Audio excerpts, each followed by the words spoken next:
The concern and the anxiety spreading worldwide as more countries take drastic measures to prevent the spread of the coronavirus. Ireland has canceled all St. Patrick's Day parades, and Israel is quarantining anyone coming into the country. Meanwhile, the number of reported coronavirus cases here in the U.S. has skyrocketed. So Laura Podesta is here with me with more on this. So Laura, we knew that the numbers were going to go up because more people are getting tested. So we're getting a better picture as to what's going on. We here are, in this and country. they are really going up. 750 reported cases right now. That is 200 more than yesterday morning.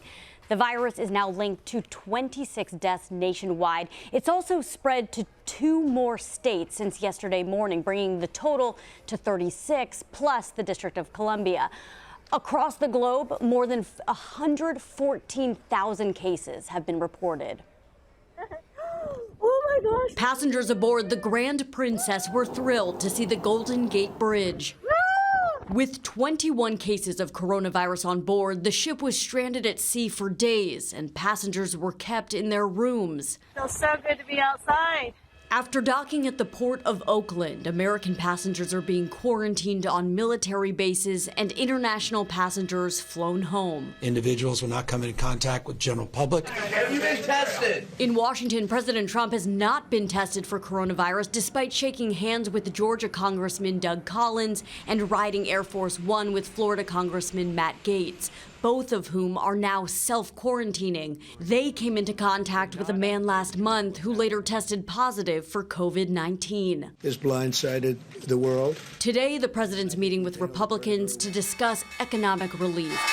One day after Wall Street suffered its worst day since the 2008 financial crisis. We're also going to be talking about hourly wage earners. Democrats say President Trump isn't taking the outbreak seriously. Rather than spend the weekend in Washington to get a grip on the crisis, the president was once again golfing at Mar-a-Lago. Overseas, the number of new infections being reported in China is the lowest level in more than a month.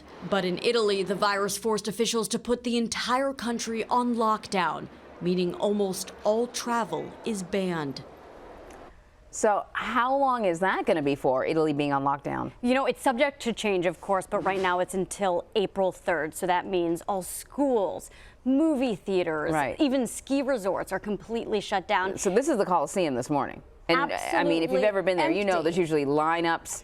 You know, it's obviously a tourist attraction. And no these pedestrians on the street. No. It's there you wild to see something like that. Yeah.